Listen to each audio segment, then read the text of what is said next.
Hi, welcome to SBR Sports Picks. I'm Peter Loshak. Today is April 3rd, Monday, April 3rd. And, of course, we've got the Masters in golf coming up, the first of the major tournaments in golf. One of my favorite sporting events to bet all season long, hands down. And we're going to talk right now with Brady Kannon from a bunch of places, including AgainstTheNumber.com, to just analyze all the odds that are out right now. Brady Kannon, thanks for being with us.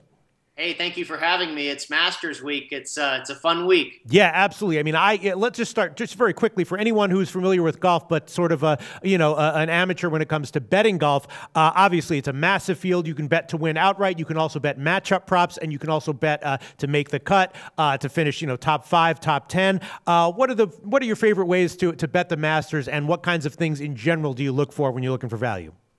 Well, I like to do the futures for the big events. Typically, the 4 majors, I'll do some future plays, to win the event. And, you can start looking at these quite early in the season. The odds to win the Masters are posted not long after they've completed the Masters the prior year. Right. So you can start looking at guys that are playing well. And, one thing about the Masters, it's the only course that they play the same time year in and year out of the 4 majors. So there's a certain skill set that hasn't changed a whole lot over the years. So you can start looking at that future board and try and match up these players that match that skill set with what it takes to win at Augusta. And I like to do that. Head-to-head matchups really is what most of the professional golf handicappers make their hay with. And, that's what I do. And those. What's that? I said that's my favorite way to bet golf. Yeah, I think that's. I mean, obviously, trying to pick the winner is a long shot. Right. And the head-to-head matchups are created by the odds maker. It's not as if there's a true matchup between player A and player B in any golf tournament, really. But the odds maker creates these matchups, player A, Dustin Johnson, let's say, against Jordan Spieth or whatever, and who's going to finish lower throughout the 4 days of the tournament. And then there are odds set, of course, with who's the favorite in that matchup and who's the underdog. And I think that is much easier to handicap than trying to handicap an entire field of 100 to 150 players and who's going to come out victorious. You can just take player A against player B and figure out who you think has the better skill set to perform at that particular golf course. That's right. Okay, and very quickly, obviously, weather is a factor in tournaments that are played outdoors, and normally I would skip that, except this year there are some reports that we might see some inclement weather coming up. What can you tell us about the weather reports for the upcoming Master, and how does that play into your handicapping? Well, it definitely makes a difference, and the way it plays into the handicapping is you have to look at the draw. Who is starting early on Thursday, who's starting late on Thursday, who's starting early on Friday, who's starting late on Friday, and when that weather is really expected to be at the harshest. And if there is going to be ebbs and flows in the weather, then that draw of when a particular player is teeing off can be very important. A lot of times we see that really pronounced at the British Open. And we certainly did last year when Stenson went on to win. He and a lot of the guys on the leaderboard last year really had the favorable draw weather-wise. Now, Augusta, it looks like it's going to be pretty consistent. I don't know if there will be an advantage with the draw. We're seeing winds forecasted anywhere from 10 to 15, 17 miles an hour. And when you start to get into that 15-mile-an-hour range, that's definitely going to affect a golf ball. Obviously, the Europeans, have an advantage over the Americans typically in that regard because they play in more weather in Europe than we do in the States. So that's certainly that can be something that plays into your handicap. Who's a good wind player? The Australians are typically very good wind players because you will get a lot of those conditions in Australia. Right. So the weather is certainly a factor, and you just have to keep an eye on the forecast. But like I say, so far what we're seeing, it looks like it's going to be pretty consistent for the first 3 days with things calming down on Sunday. All right. So, of course, the favorite right now is Dustin Johnson. He's not many people would argue that he is not the best, the top #1 player in the world right now. But, of course, the Masters, I think it's been since 2005 since a favorite has actually won the whole thing, right? It's been about 10 or 12 years, right? Yeah, since 2002. So that puts us at 15 years. Oh, okay. 2002, Tiger Woods was #1 in the world, and he was the last player to be ranked #1 in the world and win the Masters in that year.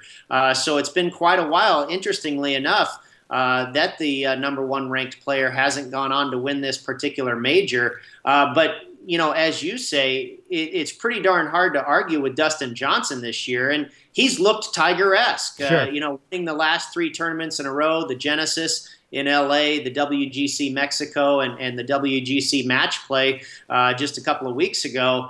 I'm glad he took this week off because I think he needs to rest. And I mean, that's something that is going against him in a sense, now trying to win 4 tournaments in a row. Again, Tiger Woods was the last guy to do that in 2008. So he's got a couple things going against him there, but certainly nothing going against him in the way he's playing. All right. So at 5-1, though, do you think he's still a little bit overvalued? That, especially when you have inclement weather possibly in the forecast. Do you think that any favorite of 5-1 is a little bit overvalued? Yeah, I think 5-1's a little short. That's a tough price to lay on anybody. I mean, back in the day, if you got Tiger Woods at 5-1, it was a gift because he used to go off at 2-1 or even money even. But the competition is so diverse now that, I think there's 30 different guys that could win this golf tournament. So 5-1 is pretty tough. But, Dustin Johnson, not that long ago, you could have gotten him at 10 or even 12-1. Which is a pretty good bet the way it looks right now. All right, and then let's talk about the second choice, Jordan Spieth at about 7-1. And Spieth, of course, has awesome results over the past 3 Masters. In the past 3 Masters, only 2 guys have beaten him combined. So, he still might be a little bit overvalued at 7-1. But I think if I had to take Spieth at 7-1 or DJ at 5-1, I'd probably go with Spieth, right? Or would you disagree with that? No, I mean, it's almost a coin flip because, Spieth obviously has the course form, but Johnson's course form is not too bad either. The last 2 years, he's finished 4th and 6th. But Spieth just seems to be the quintessential Masters player. And if you're getting a little bit longer odds on him rather than DJ, that would make sense. The current form is different between the 2 guys. As we've mentioned, Dustin is just red hot. And Spieth has been off a little bit this year. Jordan kind of created his own standard, if you will, winning the first 2 majors of the year a couple of years ago. And now, the last 2 years, people are saying his game is really off. He's dipped all the way to 6th in the world. And, he won back in February at Pebble Beach. So he's certainly not, just going sideways, but his game is not quite as sharp as DJ's right now. So, a tough question there if you had to just choose between the 2. All right, well, let's pin you down on some answers to these tough questions. Of course, then there's Rory McIlroy, always one of the top 3 in the world. He's at about 7.5-1, and then the 4th choice is this youngster, rising star Joe Rahm at about 18-1. And the question is the hype maybe making him? I mean, obviously he's great. He's going to win some majors, many majors in his future. But is the hype maybe a little bit too much and overvaluing him here? Then you have Hideki Matsuyama. He was someone I was thinking about maybe taking in matchup props against the top guys. And then, of course, Phil Mickelson down at 25-1. How are you looking to bet the Masters as of right now with the current odds that are out? I think that's pretty good value on Mickelson at 25-1. He's looking to win his 4th Masters, and he really hasn't won a tournament since the British Open, which was nearly 4 years ago. But he's definitely in good form, had a very good showing at the Match Play and in Mexico. And obviously Phil knows how to play this course. He has one of the best overall records at the Masters in history. And he's got the short game, he's got the long game. So, at 25-1, he's a guy that might be worth a shot. Matsuyama, he started out many months ago at 30 or 40 or maybe even 50-1, but he just went on that tear really since Halloween and won 3 golf tournaments now, I believe, and his odds plummeted. And so I think the value's kind of been shot with him. And also Jon Rahm that you mentioned, the young 22-year-old Spaniard who's just been phenomenal. He won at Torrey Pines in San Diego and then took Dustin Johnson all the way to the final in the Match Play a couple of weeks ago.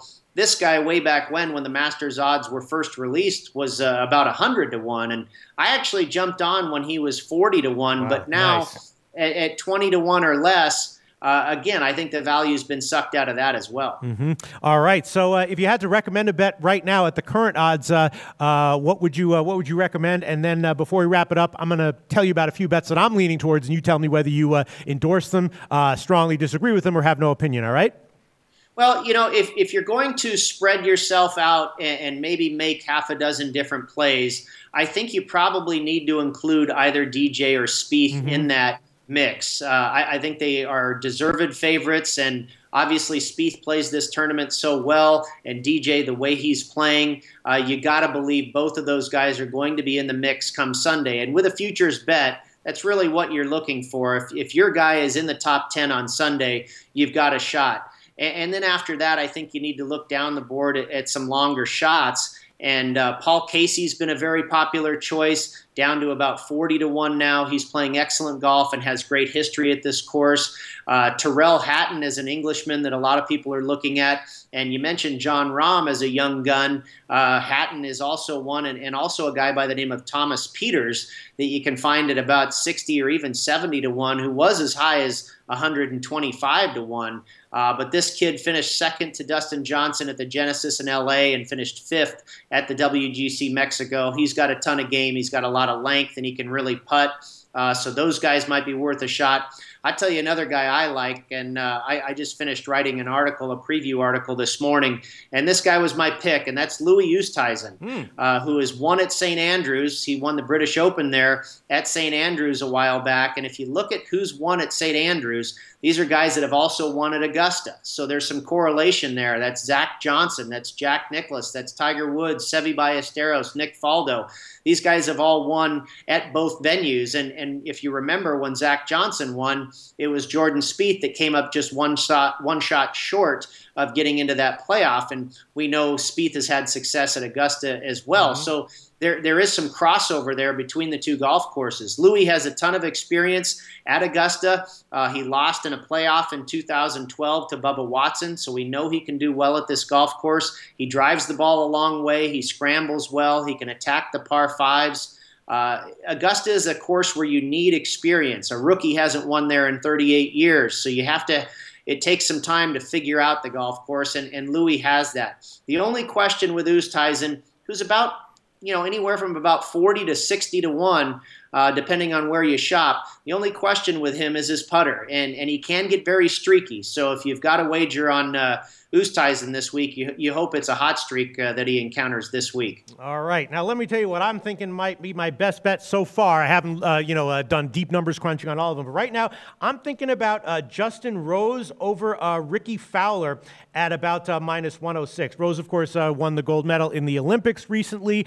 Seems to be playing well. He also has a long history of nice finishes, not mind-blowingly good finishes at Augusta, but consistent. He has a lot of consistent finishes. And Fowler, of course, since his awesome year in 2014, has been very inconsistent. He has a lot of missed cuts at major events. He missed the cut last time at the Masters, and at just minus 106. Obviously, Fowler has a lot of talent, but I feel like the odds are probably with Rose to beat him in a matchup prop at just minus 106. What do you think about that? I wouldn't disagree with it. And Justin Rose did have a pretty spectacular finish in 2015. The year Spieth won it, he finished second. But you're right. He's got, I believe, 4 or 5 top 10s at Augusta. Has played there. This will be his 12th time, so he certainly has the experience. He has the length. He's similar to Oosthuizen in that the putter is really the question with Justin Rose. If he can get hot with the putter, then he should have a great week. And he's got definite course history, and he's got current form. He has 3 top 10s already this year, coming off of that gold medal win, which I think adds to that experience portfolio, if you will. So I think Rose is certainly a contender, and I agree with you that Fowler has been a bit of a mystery here. I really liked him coming into last year's event and was just shocked when he shot an 80 on the first day and missed the cut. And we'll see if that haunts him a little bit this week, but you really can't argue with the way the guy's playing right now. He won the Honda. He did very well last week in Houston. He's scrambling. All his stats are good. He scrambles well. He putts well. He putts especially well on fast greens. So, it's just like last year when he came in, very similar, where you expect a lot from him, but it was very shocking to see him miss the cut. Those odds are what they are because it's a tight matchup, but I probably would lean a little bit your way. Yeah, I mean, so how do you handicap something like that when you see a guy like Fowler who was great in 2014, a top 5 at every major in 2014, then had 2 years of clearly disappointing results, but then this year appears to be looking like he might be picking it up a little bit. Then he comes into the Masters. Is your assumption that he's going to revert back to his form of the last 2 years, or continue to play well as he's been playing in the start of this year? I think he's going to play well this year. I think last year was a bit of an anomaly. One thing, though, that's interesting, 17 of the last 17 winners at Augusta have made the cut the year prior. So, odds or trends would tell you that Ricky's not going to win the event this year, but obviously we're looking at a matchup, which is different. But, that does play into it, too. But again, I think he's going to play pretty well this year. I don't know. I would expect him to be top 20. Right. Okay. But again, even if he does play well, Justin Rose has a really good record at Augusta, with a pretty big sample size, top 5, top 15 finishes, top 25 finishes, stuff like that. So I think I'm going to go with that as my official best bet for the Masters. Justin Rose minus 106 over Ricky Fowler. All right. Brady Kannon, thanks so much for your thoughts on the upcoming Masters. Well, this episode of The Odds Couple is over. But if you give us a like and click SBR's logo at the bottom of the screen to subscribe, then you'll get all the upcoming videos as soon as they come out. And don't forget to take advantage of our website. There's free picks, live betting lines, and sportsbook reviews and ratings guides, and a whole lot more. Check it out now.